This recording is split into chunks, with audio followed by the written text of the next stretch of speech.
Chicken nuggets. Okay. Yeah. Hey guys, before we get into this review, we wanted to start doing this. You guys are fucking crushing the P.O. box and sending us all this awesome shit, and we want to spread it out. They're like Thanos. Yeah. Bring it down and make them weep. Clicks.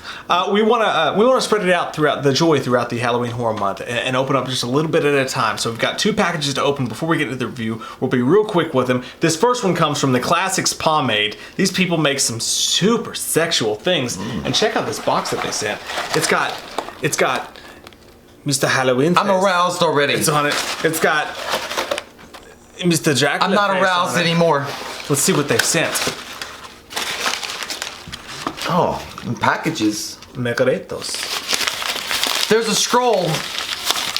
What is this? It's the Classics Pomade Company, Haddonfield. It's their special Halloween season pomade What is that? called Haddonfield. What does that mean? What's pomade? Open it up. What is Oh, pomade? check out the tap. The top. Check the tip out. Check out the top. Ooh, good. Man, that's full of fucking horror season What's goodness. pomade? It's for your hair, man. Oh. Yeah. Oh, it smells like Michael! Oh, it smells super Halloween of goodness. That's exactly what Michael smells like. It smells like fucking fresh ivory and sawdust. You guys should smell this shit, man. They're actually already sold out of this one. It's a limited edition. That's cool as shit. It's dope as shit, man. And I didn't know dude, that's it smells like fucking Michael's I didn't know what pomade was. In a good way. I use a Suave and hairspray, and then I use LA Looks. I will be back with a review of what this looks like in my fucking hair. But you have nice hair. I don't. Dude, that's sexy looking, man. It is. It's That's fucking good looking. cool. And it's got a fucking Halloween smell to it too. Oh yeah. But wait, there's more. The Classics Pomade Company, Bob's. I knew a Bob once. Don't freaked me I out. get your ghost, Bob? It's Bob's, one of the greatest deaths in the Halloween franchise. Look at it right Bobbies. there. Yeah, man. Let's see what this one smells like. Okay. Oh, look at the cap first. You Look see at that anything you shit. like? Not a goddamn thing. Look at You got that herpes. Ooh. You know what? It's vanilla-ish. This smells like if you drink like a few mixed drinks right before you jump in a pool. Like it gives me that summer feel. It's got it smells like the sheets that Bob wore when he was pinned to the fucking wall, man. Look at that Downy shit. Fresh. Look at that shit. I can't wait to put that on my fucking noggin. You know he doesn't have bed bugs. Give me a beer, Bob. Give me a beer. Fucking Bob. Quit making so much noise in the bed. First we PJ Souls. First we rip your clothes off, then we rip Lindsay's clothes off, and not go to jail. That line doesn't make any sense to me. Weird. One more package from the Classics Pomade Company. We're gonna put their link down below so that you guys can get some of this awesome shit for These are yourself. fucking awesome. Like fucking Halloween horror hair gel products. Oh. You can put Halloween in everything, Jim. Oh, look at that, dude. That's fucking dope. Terror 1978. VHS beta, dude. Holy shit. That is The detail on these cases are sick. amazing. I bet you won't get that at fucking Great Clips. You won't get that at Great Clips. Look at the back, man. That's, dude, you guys are fucking killer, man. That stuff's awesome. Oh. Ooh. God, I feel spooky and magoogy. If you had this in your hair, you would tuck it in and say, I'd fuck me. It smells good. It smells good as fuck. It smells really good. You want some of this? You want to try it? Not now. Not right now? I want to have Maybe it later? though. I want to Maybe have later? it. I just want it for the case. Terror 1978. Guys, follow us on Instagram. Make sure you go there because I'm going to give a review for each of these products because I have to put shit, because if I don't put shit in my hair, it gets I look crusty. like a fat baby with an It's afro. crusty. This is not what I look like in the morning. A little crustaceans. Yeah, dude. Thank you guys so much, guys. We're going to put their link below. Definitely go check them out. Where else are you going to get Halloween fucking hair care products, man? That's sick as shit. And you guys, this comes from Cordova Bakery. All the treats Is it a inside. fucking cake? All the treats inside, Gypsy. Tell me now. Are you number 3 prostitute in all of Kazakhstan?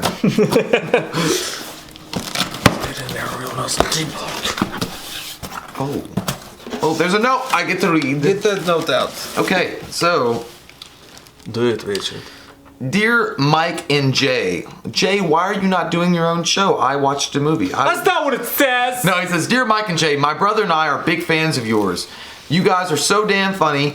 Don't ever stop doing what you do. We're not. As long as there's alcohol in the air, we will be there.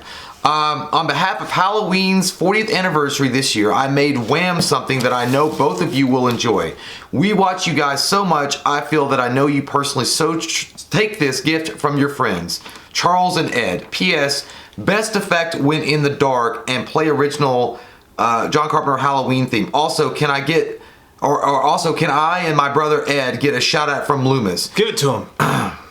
Give it to him! Charles and Ed, thank you for your goddamn box. Was this recycled? Because if it wasn't, you didn't do a right job. Thank you, goddamn you, and goddamn Ed, for sending us things. Well, no, I like that. You send it to me, don't send it to Mike.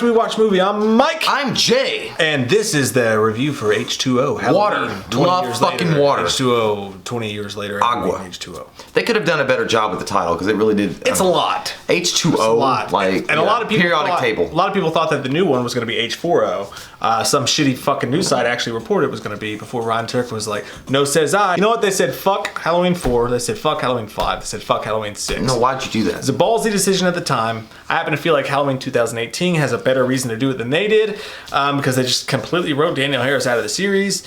But they did what they did.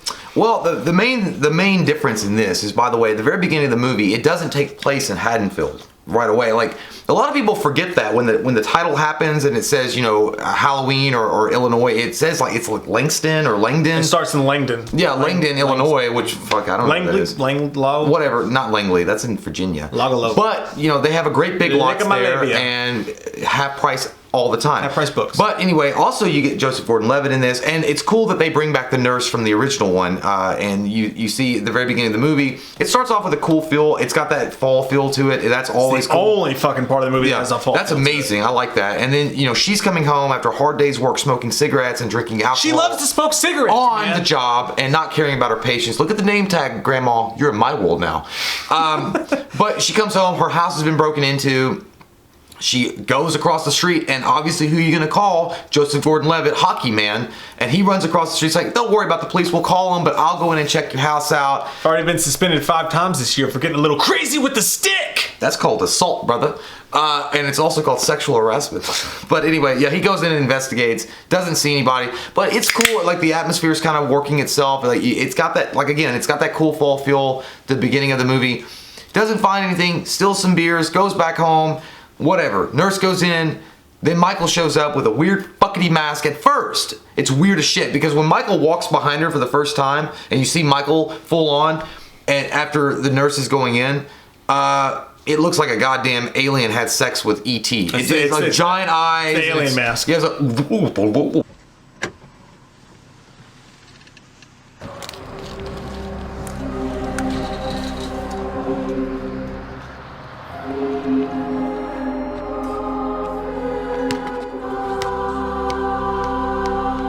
Joseph Gordon-Levitt straight Wayne Gretzky hockey in his puck, not kill, puck. What is it? Ice skate. Ice skate. You kill you don't see, which you should have seen. He kills him after he steals the beer. But it is kind of cool though at the end of the day that Joseph Gordon-Levitt is involved with the Halloween series. It's just that tiny little role. And again, that's the only fall feeling aspect of the entire fucking movie. Well, the problem is for me overall is that even with the kills at the very beginning of the movie, they're clean, man. They're real fucking clean, and it does. We'll talk about this later on, but there is a huge influence of like scream music and just an overall feel of studio production, high value cost for this film. There's nothing wrong with that, but it feels like Michael was like, okay, for example, after she sees Joseph Gordon-Levitt stabbed in the face, she runs across the to the door, opens it up, and there's the other guy standing, and then with a knife in his back and falls on top of her. Then Michael walks into frame. It's like, no, because it just doesn't feel right, Jim. It feels like You go from Halloween 6 where you feel like James Hetfield from Metallica and you feel fucking goddamn Michael Vicious. And then when you leave this party after H20, you feel like James, not James, Wake Me Up Before You Go. George Michael. You feel like George Michael with the sweater vest and all that good stuff afterwards. You're like, yeah, I like this song. Putting hardwood gasoline. Wake me up before you go. Pass me that Zima. I like the opening though, and here's where I like the opening. I got a lot of problems with this movie, but I like the opening because the opening it felt, and this was the first for me. This was the first Halloween movie I saw in theaters, and I remember, and I was already loving the franchise at that point, and I went and saw it in theaters. What's good about the beginning of the movie is that it feels like they're excited to bring Michael Myers back. They're really into it. They're excited. There's a fall feel. They're really into the camera angles. They're really into the things they do. There's some excitement behind it. Yeah. It does feel clean. It does feel like all that stuff. The whole thing does feel like Scream, which we'll get into. The movie's way too nice from beginning to end. It's not ballsy enough. But what is cool is that the two detectives come in to investigate the scene. And thank God we don't have that. Oh God! Fucking music. Yeah, the two infectives. The two detectives come in to investigate the scene, and they give you the backstory, much like they did in H4 with the elevator ride. They give you the quick exposition, and they're like, "Look, Laurie Strode died in a car accident. Michael Myers went missing 20 years ago after H2, and nobody's found his body ever since." And then they give you the backstory that Loomis. And it's kind of sad if you think about it, because in Lewis's whole life of everything he had to do after H2, after surviving that, basically he still died alone in a sense because he moved in with his nurse. He moved in with her. They lived there together. She took care of him. He was doing some stroking, I think. Maybe it's stroking. Maybe he got him a piece of two. A little piece of tush. Roommate, sexy boom boom. Zizi top. Yeah, I like to think that. That's a happy ending. Yeah, I like that. I like that. We just added to Halloween Lords. I like now. it. He could have gotten that. He did. He's a good-looking guy. He owned it. But yeah, they go into his study, and there's all these. It makes no sense, but they're like, he's been obsessed with Michael ever since he went missing, and he's devoted his life to finding Michael unsuccessfully. But his study has all these just generic pictures, and this is when the credits start coming up. It's got these generic pictures, these generic news clippings of Michael. It's got sketches of like Michael. It's like, why would Loomis just be like, I'm gonna draw Michael today? I don't think he did. I thought those were like police sketches, but at the same time, like, how do you describe that to the police? Like, well, he was wearing a mask and it looked like Captain Kirk, but white spray paint. Loomis knows what he fucking looks like. Yeah, like you don't need it. He knows what Michael looks like without the mask anyway. Yeah. So it was audience fodder. Yeah, but I also do like that scene. When he's talking about the obsessive and the voiceover is like it's passable, but honestly I thought it was Donald Pleasance at first, and then as you listen to it, we were drinking that day. Yeah, it was. I was drinking a lot, but as you listen to it, it's like, yeah, that's not him. Yeah. When you're sober, is that Sam Neill? When you're sober and you listen to it, you're like, oh, that's what I'm saying. And I heard it, and I was like, yeah, I don't like that. And then because there's too many pauses in it, it really didn't have the same kind of impact that Donald Pleasance had. It's too smooth. But then. It was like the Grey Poupon guy. The music comes on, it's like the Halloween and then the H2O kind of back. That's cool. The only thing I don't like about the theme that they used in this, like everything else leading up to this, like in Halloween 4, 5, and 6, the theme was badass. Like it really felt like Halloween. But when they use that synth orchestra shit, I don't want to fucking see goddamn orchestra synth music for my Michael Myers. I want my Michael Myers to be rough and hard and ready like Brokeback Mountain. Ooh, and let's use this as an opportunity to knock out the score situation real quick. The score was originally done by one guy, and you're never going to touch the John Carpenter score. You're never going to touch the John Carpenter or Halloween 3 score. Nobody. That John Carpenter feel, man, that greatness to it. What they did with this one, they had an original guy score it, and then eventually they brought in the guy who did Scream. They didn't bring in the guy who did Scream. They literally took the fucking soundtrack from Scream and other movies and just interjected them, and the score sucks. The score sucks shit. But Kevin Williamson originally wrote the treatment to it, and they decided not to go with his treatment to it, but they used a lot of aspects from it, which going forward with our series that we're going to do after Halloween Horror Month, our script podcast series, we will review the H2O original script. But there's a whole fuck ton of Scream references in this movie. That they see a TV screen at one point with them watching Scream 2. At one point, Jamie mentions Run to the Becker's house. That's a reference from Scream 2. And what Scream did was it acknowledged Halloween a lot. And with Kevin Williamson's involvement in this and all the Scream involvement with this, they tried to like do that Sam Raimi thing. Can you please not mix my shit? I don't want my mashed potatoes touching my meatloaf mom. It's fine if it works. Like, I don't care. Scream's fucking rad and Scream's fucking awesome, but it really doesn't work. This feels just like a 90s. It feels like And it's sort of true in a weird way. It feels like the guy who wrote I Know What You Did Last Summer also wrote this. Yeah, look, guys, it's a little true. I know there's a lot of love for this movie, and that's fine, and I understand why. Jamie Lee Curtis comes back. It's got a lot of amp and pump behind it to make it pump it up real good. Pump up the jam, pump it up while your feet are stomping. But we get that, and I understand, and I know why people love it for that reason. And they're probably story elements that they get and they get behind. And maybe it was one of the first movies that you saw if you were like a kid, like 9 years old or 10 years old. That was the first introduction to Halloween you had, and that's all good and gravy. But the problem is that when you mix stuff like that, and what you do is you cheapen the experience of what Michael Myers is special about. Like, and it's he's not, got his own shit. It's not, yeah, he has his own style and his own unique way of moving about, and the way that it's shot. It's his own specific thing that others try to copy. You don't need to copy what's popular at the time, and that's what they were doing. Unfortunately, and the movie, like Mike said, there are strong points in it, and I do like certain elements to it. Overall, though, I feel like they were borrowing too much of what was popular at that time. We had Scream, you had Urban Legends, you had I Know What You Did Last Summer. All that shit was coming out at the same time. They were like, well, these are what the kids are getting behind, so nipple tassel up. Typical studio idiocracy. And then you also have the terrible fucking idea with the mask. Like the mask, oh my god. Yeah. I don't understand how the mask situation even occurred. The mask they used in part 6 was great, and they used it at the very beginning of the movie, by the way. That's the Halloween 6 mask, and it looks pretty good. But like you said, if they erase the 6, so they can't exist. But then you go to CG bullshit with the mask. What the fuck are you talking about? When the kid from Jumanji gets killed, they use the CG mask. And actually, if you see that mask right there, that's a way fucking cooler version that one of you awesome fucksticks made up here. One of you awesome fucksticks made for us. That's a way cooler version of the CG mask. But they use the CG mask at certain kills in certain scenes. You've got the alien mask, which they subverted in there's a scene where Michael runs into Laurie. And you see both the alien mask for a second and the mask that they actually use for H2O. Now, the H2O mask itself, which you'll see... Can you...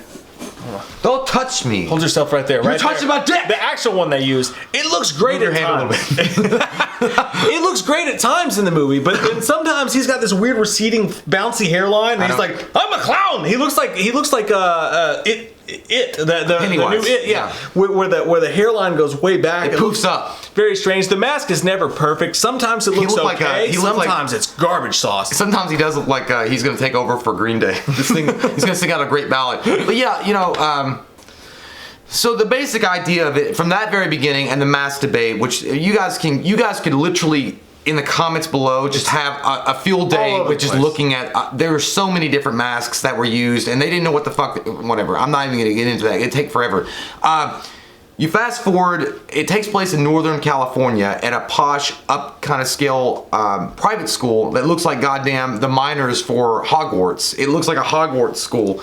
Jamie Lee Curtis, Laurie Strode, has changed her name, and she's become Carrie Tate, who is the headmistress of this school. Sounds like a porn star name. That's a great name, though. I would do it.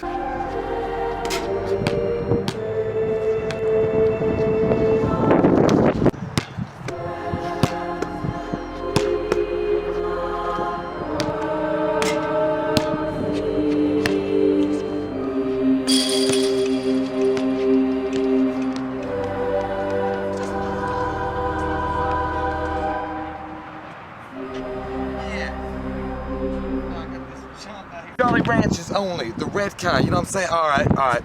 Do it slow, do it sensual. Sexy. She has a son, Josh Hartnett, comb your hair. Always, goddamn, every fucking time I see that bitch, it looks like a fucking duck. What is that? It looks like two ducks. It's like a bowl cut ran into Matchbox 20. Yeah, well, it looks like two ducks fucked in the back of his head, and they just left it straight up. And you know, I can understand. Mom, what do you do? But you know what?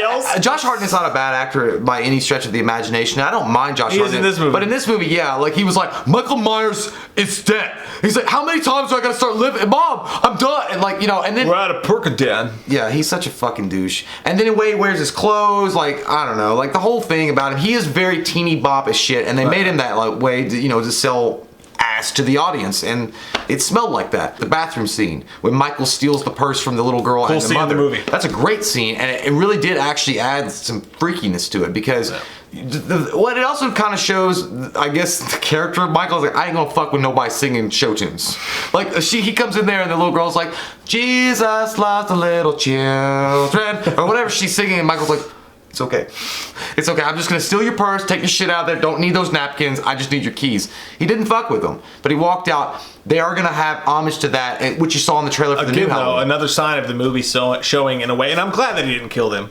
But it is another way of the movie showing it's kind of soft and like and not brutal. It's not brutal. Brought for the mass audience. Well, it's not just that. It's also the lighting and the way they shoot it. It looks softer. Yeah. Because in just the previous one in Curse, it was very brutal, and the way that it was kind of gritty and grimy in some of those shots. It's like a wrestler's entrance. Yeah, it was just like Triple H is back. Shawn Michaels shaved his head. Did you see? He's fucking bald now. He looks like Lex Luthor on acid. But I want to do something with the middle of this movie right here real quick to save us both some trouble. Okay. The middle of the movie is the worst. The middle of the movie is as you like to call it, it's the soggy diaper of the whole fucking movie. The hash brown. The middle is what gets into this awful, boring, terrible, just constant bullshit. No good kills. Teeny bopper shit. Michael, the way he moves in the middle of the movie. There's Josh Hartnett and his friends. Michelle Williams is actually who's a great actress now, who was just fodder for this. The kid from Jumanji.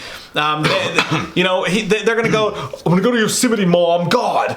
There's that whole storyline. The only good thing. Dad, let me go. Yeah. It's a bunch of fucking Young and the Restless bullshit. Yeah. Really, it sucks. It's a lot of fuckery. The kills suck. Michael sucks. I'll be honest with you guys. Like I love everybody who ever played Michael. It's pretty cool that this guy did this, but I was not a fan of the guy. No, the way he looks like he had a goddamn pogo stick shoved up his ass when he's walking around. He's like. It kind of looked like they just got some guy who was a studio head and were like, hey man, be Michael. And he's like, I'll be scary, I've got a mask on. That's what he was. You sound like Winnie you sound like Tigger. I didn't like it at all. That's all about the entire movie. At one point he comes down from a pipe like he's fucking You know what? I did like that part though. Like I don't know why I like that part. It's impossible. I don't give a shit. Was he holding his whole body weight above his arm and then decided to flip it down and then drop down? The semantics of that scene are fucking impossible. First off, it's called chin bars. Ew. He did a bunch of them before. But he would have had to pick his feet up above the bar, so he didn't have been putting his feet in the air like fucking Tony Hawk. Gymnast. Jesus. Michael's flexible, okay? It makes no fucking sense. But, the whole thing was playing on the popularity of the teeny bopper situation with horror movies in the late 90s, early 2000s, and that's what it does very well. The problem is when you mix that shit with something as beloved as Michael Myers, and the Halloween story is where you run into problems. You don't want a Michael Myers story clean. You don't want a too clean Michael. You don't want a Scream ripoff. You don't want any of that music and the score and all that stuff kind of penetrating this film, and that's unfortunately what happens. There was no cool death scene, like Mike said. There really isn't. Like I didn't at no point in the film did I feel sexually aroused or want to be a serial killer, and I felt like at least 3 times. We all feel dumber for having listened to it, and may God have mercy on your soul. The only cool thing that Michael really did in the middle of this movie was when he kills Jumanji's girlfriend, he actually hangs her up by a light. She's got a light inside of her, and then he turns around and he's standing there or whatever. It also reminds me of the "Where's the corkscrew?" There was scene from Friday the 13th. Even a small little butt nugget there that you have a cool scene, they ruin it by Jamie Lee Curtis like kneeing him in the nuts, and he's like.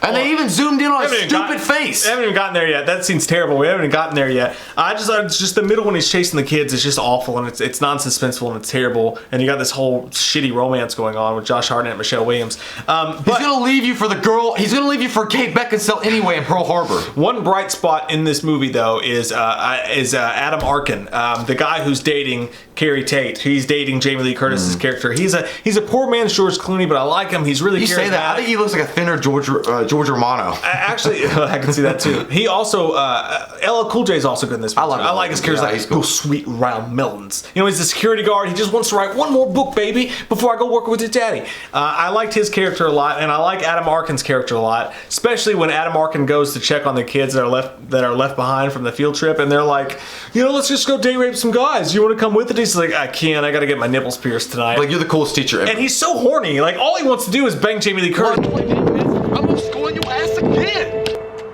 NBA. There you go.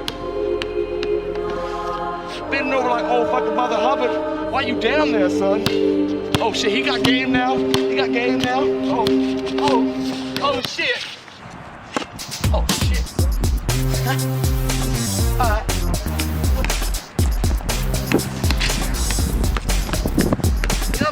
That's a fucking foul, dog.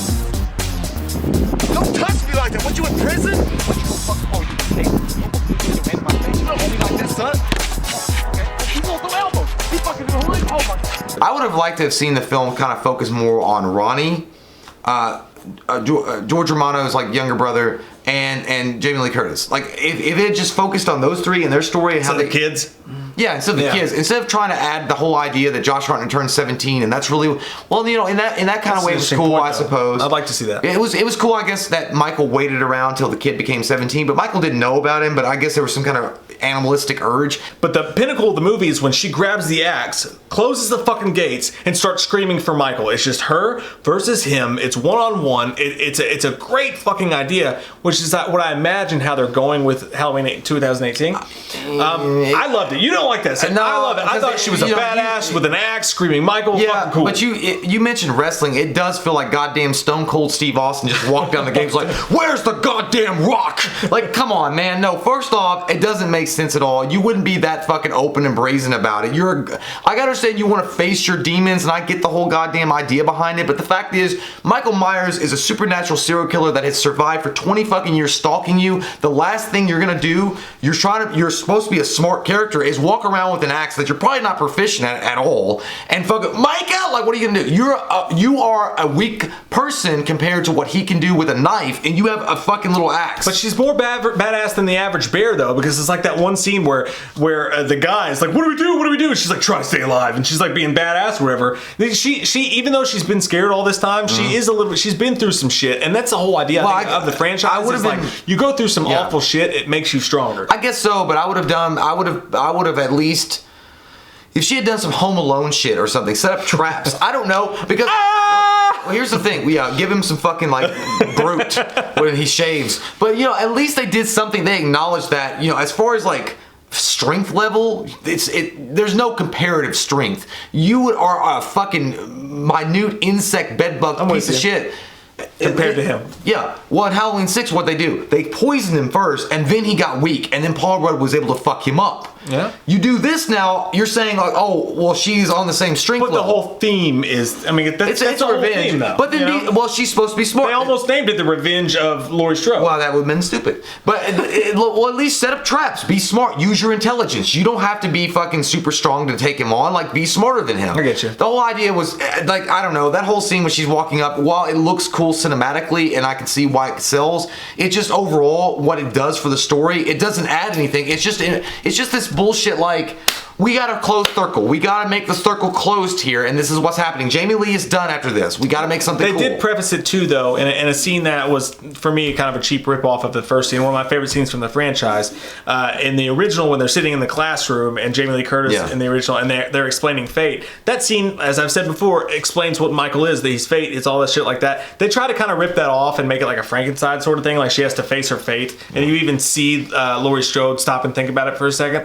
But the fight scene happens. And the fight scene's got some great moments. It's cool. One of the fun things from the fight scene is that when she throws him off the balcony and he starts chasing her and pulling tables back, that's a cool scene. That's a badass scene. He looks pissed. That's how anybody looks when they're looking for their keys and they're late. Oh yeah. Where the fuck is it? I've already taken my pre-workout. I've got to get to the gym within 20 minutes or I'm gonna get itchy and I can't find my fucking keys. Well, you do that like smooth thing that he was doing. He's walking over top the tables like, I know where you are. I'm just gonna play with you. But then he gets pissed. He's like, all right, fuck this.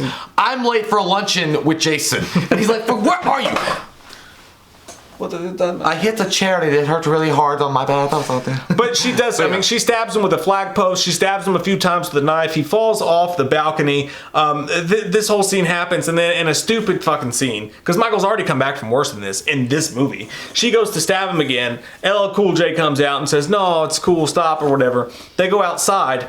That scene sucks, but what's cool, what I like, is that Laurie Strode decides, she's like, no, this isn't good enough. I know he's still alive. As you mentioned earlier, it's dumb as fuck. They zip him up while wearing his mask. Yeah, why do they do that? Like, they obviously would remove the mask. Like, there's never been any kind of investigation where they just leave the goddamn guy. You know what? I'm too tired. Leave it on. Unless it was melted on or They don't even let you, they don't even check you into jail wearing more than one shirt.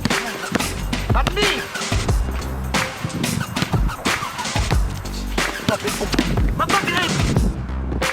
Fucking shoes ain't goddamn LeBron. That's wrong, man. I told my mom. LeBron, she got Nike instead. Fuck, where you going? Oh shit, you gotta have brakes. I don't know, water brake will put 10 on your ass. I gave you the lead, you know what I'm saying? I let you fucking win. So now, oh shit, alright, well you strapped and shit. He got her fucking strapped.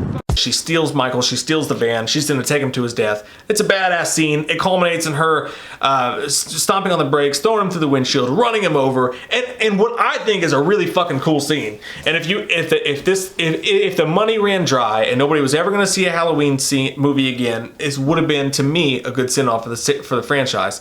But she hit the truck, runs into him, and he does that you know, He does. And there's that celebration. What is that celebration? My pants are electric. He reaches for her, and it's kind of awkward. You kind of wonder, that's weird that Michael does He wants that. a hug. He reaches for her. She swiftly cuts his fucking head off, and then it's like deep breeze into the fucking movie.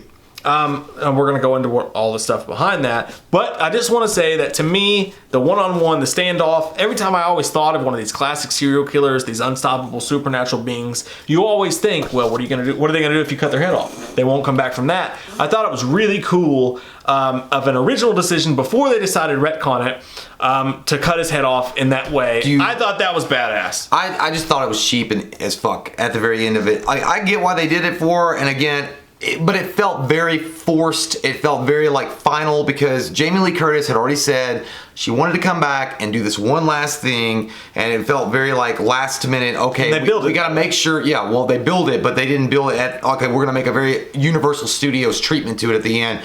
Fuck, done. End of story. Now I can go on and make fucking Freaky Friday Part 2. Like, that's what it felt like. It felt very, like, or even Harrison Ford in Star Wars. Like, oh, I'm going to take a fucking gut jab. It felt, well, I'm just, look, the thing is, it looked cheap. It felt cheap. It didn't feel very finale-wise. Like, I wanted a really good, long fight sequence between, if they were going to do something like that, that sequence in the school wasn't long enough. Like it should have been longer. It should have been more brutal. You can't really make it that way though, because like you said earlier, he's so much stronger than she is. Yeah, and again, I said that before though. Make Home Alone traps. Like, be smarter. Like, you could have set shit up. You could have prepared for him. Yeah. There's a million different routes to make this movie way better than they did, and it felt very studio. It felt very rushed. It felt a product of the time, and the rushed ending felt very. I'm gonna wrap this up as quick as I can and make my quick dollar. Get away. I agree with you on all of it except for the last part. Well, I thought but if you're gonna end it, I mean, yeah, if you want to end it and go out with a soft whimper in the pillow because you know you didn't do sex at the end of that movie though, at the end of what preceded it, like for what happened, for what took place in that movie and the feel you already had going, I thought that ending, if that was going to be the quintessential Halloween ending, was as good as it could have fucking got. I think what I was expecting or what I was hoping is something like very dramatic and very like final in the sense that it felt like cinematic. I know there's a lot of controversy with this, and I know that people don't like this movie. Some people don't, but I loved Batman vs Superman. I know it's weird. Hold with me for a second. Hold on, Jack. I'm gonna pull you up from the Titanic.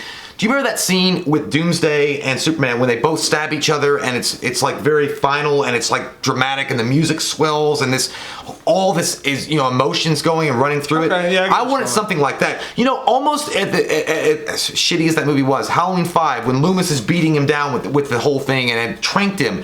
That scene felt more cinematic than this scene. It just felt very. That's it. I get you. Yeah, no, I'm with you on that. So then that's the question today, really. Like, if the franchise ended there, how do you guys feel about it? But as we know, I feel like I didn't get my money's worth. As we know, it didn't. Though the movie ends there. But what happened was that was originally the plan, and then at one point, Maleka Cod actually said, "No, what I want to do is I want to make it to where that entire movie was a copycat killer, a la Jason 5." Thank God that didn't happen. I'm glad that didn't happen. But they rewrote it and they did what you get in Resurrection, which we'll get to. But Jamie Lee Curtis had mentioned before that she signed on to this because she thought it was the last. She signed on to it because she thought she could end her character for good in a cool way. And then when they told her halfway through filming, what actually happened was that Michael put tape over a fucking paramedic's mouth and slipped out of there, and she actually decapitated a paramedic instead of Michael. Yeah. She was like, I was done at that point. I was like, I'm just doing this. You can tell her performance in Resurrection, which we will be discussing that goddamn turd nugget. I love the opening of that movie, but we'll get to that. Yeah. I thought the opening was great. But you can tell that she cashed it in. Well, she just wanted to get it done. She was like, fuck, I signed on to this to get it done, and now you're making me sign on to another movie to get it done. I guess I have to. Let's do it. But every girl in my life, like, okay, like, I mean, we got 5 like a minutes. breakup fuck, like, right? Can we please? Can you act like you care?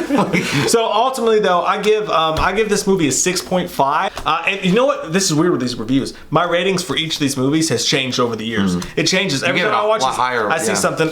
This time, what I took newly from this movie that I've watched 100 times is that I'm so pissed at the lack of fucking Halloween feel. This had zero atmosphere. After you left the opening of the movie, the school in California had no Halloweenish to it. I hated the way that Michael Myers was portrayed. That was the worst part of the movie to me. Although I have respect for the guy who played him, I just did not enjoy that performance. The mask, all the issues with that, the middle of it, the fact that it wanted to be Scream so bad it couldn't taste it, or it couldn't stand it. All that stuff, the middle of the movie sucked, but I liked the beginning, I liked the end, I liked some things it did, I liked that she cut his head off, some of it was cool, I thought Jamie Lee Curtis was great, but yeah, just so many problems. It's a 6.5 for me, and it's the quintessential studio, mall, Walmart fucking Halloween movie of the franchise. I'm gonna give it a 5.5 myself. I never really enjoyed this movie that much at all. I felt it was very studio, it was very clean, it was very quick, it was easy money, and again, like I said before, it's a product of the time. It was something that they could cash in on, and they were like, studios were heavily involved. It felt very Batman and Robin, very Batman Forever kind of clean. Like, you had the grittiness atmosphere of a Tim Burton film, and then you come in with Joel Schumacher that makes, I want to sell toys and I want to sell posters, haha, nipples. But you get this with that film, and I felt that the entire time I was watching it, even with the ending, which I know you like, and that's fine, but I just felt like it was so cheap and it was so quick, and it felt like a Harrison Ford death in the new Star Wars film, The Force Awakens. It just doesn't really add up overall with what that character deserves. I felt like it was a shaft to Michael Myers, that character. If you're going to end the series, end it in a more dramatic fashion, end it in a more cinematic way where everybody can get behind it, where it's not as divisive as it seems, because like, I'm glad that you're giving her some power and you're empowering her to face her demons, or okay, cool. That's all great and gravy beans, but I wanted to see, Michael is also beloved as well. He's also a beloved character, and if he's gonna go out on a fucking note, let him go out on a strong note. Let him have a dramatic fucking fight scene. Let him take down some fucking cops. Let us see that police station kill from Halloween 4. Let us have something really cool to go off on and remember him by, but we didn't get that, and that's fine. But you also had the fresh faces of the time. You had Josh Hartnett, you had other Michelle Williams, you had other chicks and guys that, you know, these motherfuckers could have sold sweaters from Sears, and that's what it looked like. It looked like a goddamn Sears commercial, 38% throughout the movie, and then the rest of it's just a leftover studio wet dream. We'll make some money quick. We're gonna make the money off the name of Halloween, and there you go. Jamie Lee Curtis gets her wish, and we're done.